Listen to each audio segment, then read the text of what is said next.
నమస్తే. Welcome to Andhraprabha. నేను మీ వసంత్. పశ్చిమ బెంగాల్‌లో మమతా బెనర్జీకి మరో షాక్ తగిలింది. ఏంటంటే పశ్చిమ బెంగాల్ ఎన్నికల తర్వాత 58 మంది ఎమ్మెల్యేలు మేము సెపరేట్ అన్నట్లు, లేదంటే తృణమూల్ కాంగ్రెస్ మాదే అన్నట్లు వ్యవహరించిన తీరు మనందరికీ తెలిసిన విషయమే.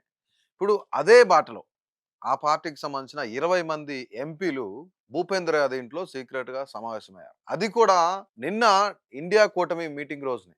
అంటే మమతా బెనర్జీ ఢిల్లీకెళ్లారు ఇండియా కూటమి మీటింగ్ కోసం. ఇదే తరుణంలో ఆ పార్టీకి సంబంధించిన మమతా బెనర్జీ పార్టీకి సంబంధించిన 20 మంది ఎంపీలు ఎవరైతే ఉన్నారో లోక్‌సభ ఎంపీలు వీళ్ళంతా గూడా పార్లమెంట్‌లో ఖచ్చితంగా మాకు సెపరేట్‌గా సీట్లు కేటాయించండి. లోక్‌సభలో సీట్లు కేటాయించండి మాకు సెపరేట్‌గా. మేమంతా ఒక టీము. మమ్మల్ని తృణమూల్ కాంగ్రెస్‌గా చూడొద్దు అని జెప్పేసి ఎవరైతే ఓం బిర్లా ఉన్నారో, స్పీకర్ ఓం బిర్లాకు వీళ్ళు లేఖ రాసారు. అంటే మాది అసలైన తృణమూల్ కాంగ్రెస్ అని శాసనసభలోనేమో 58 మంది ఎమ్మెల్యేలు ఆ పార్టీని గూడా లాగేసుకునే ప్రయత్నం జరుగుతుంది.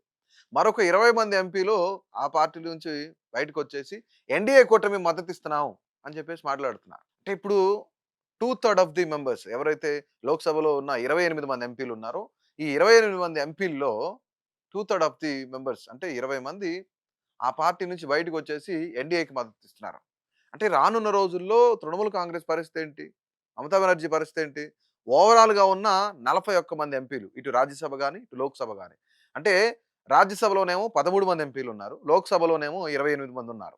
ఈ 28 మందిలో 20 పోయిన తర్వాత మళ్ళీ ఇక్కడ 13 మందిలో ఒకళ్ళు రాజీనామా చేశారు. ఎవరైతే శేఖర్ అని ఆయన ఉన్నారో ఆయన మొదటి నుంచి పార్టీ స్థాపించినప్పటి నుంచి మమతా బెనర్జీతోనే ఉండి ఆయన ఇప్పుడు ఏజ్ దాదాపుగా 77 ఏళ్ళు. ఇప్పుడు పార్టీకి రాజీనామా, సభ్యత్వానికి రాజీనామా, అలాగే రాజ్యసభకు కూడా రాజీనామా చేశారాయన. ఇమ్మీడియేట్‌గా రాధాకృష్ణన్ ఏదైతే ఈ రాజ్యసభకు సంబంధించి రాజీనామా ఉందో ఆయన్ని వెంటనే యాక్సెప్ట్ చేశారు రాధాకృష్ణన్ కూడా. ముఖ్యంగా ఇక్కడ ఏం కనిపిస్తుంది?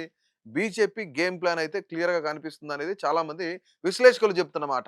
ఏంటి అంటే ఇప్పుడు లోక్‌సభలో బీజేపీకి ఒక క్లియర్ కట్ మెజారిటీ అనేది లేదు.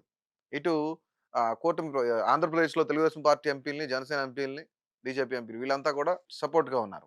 మరో పక్కన బీహార్ నుంచి నితీష్ కుమార్‌కి సంబంధించిన ఆయన పార్టీకి సంబంధించిన ఎంపీలందరూ కూడా సపోర్ట్‌గా ఉన్నారు. సో, ఇప్పుడు లోక్‌సభలో ఒక క్లియర్ మెజారిటీ ఉంటే మళ్ళీ డీలిమిటేషన్ బిల్ అయితే ప్రవేశపెట్టబోతున్నారని ఈ మధ్య కాలంలో మనం వింటా ఉన్నాం. అంటే రాజ్యసభలో తిరుగు లేకుండా క్లియర్ మెజారిటీ అయితే ఉంది. ఇటు లోక్‌సభలో కూడా వస్తే ఖచ్చితంగా ఈ బిల్లును మళ్ళీ ప్రవేశపెడతారు అనేది ఒక చర్చ జరుగుతుంది.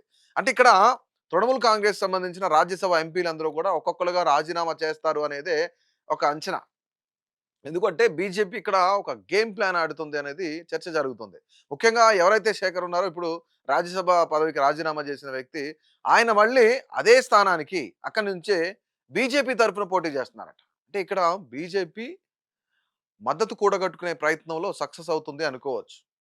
అంటే కొన్ని కీలకమైన రాజ్యాంగ సవరణలు చేసే అవకాశం ఎప్పుడొస్తదంటే క్లియర్ కట్ మెజారిటీ ఇటు లోక్‌సభలో, రాజ్యసభలో క్లియర్ మెజారిటీ ఉంటే గనక ఖచ్చితంగా కొన్ని బిల్లులు అలాగే పాస్ అవ్వడానికి అవకాశం ఉంటుంది. దీంతో పాటుగా కొన్ని రాజ్యాంగమైన సవరణలు చేసే అవకాశం కూడా ఉంది. సో, ఇప్పుడు డీలిమిటేషన్ కోసం కూడా ఇదే ప్రయత్నం చేస్తున్నారనేది చర్చ జరుగుతుంది.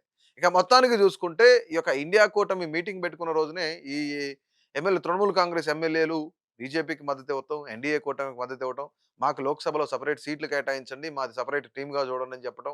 ఓం బిర్లాకి లేఖ రాయడం.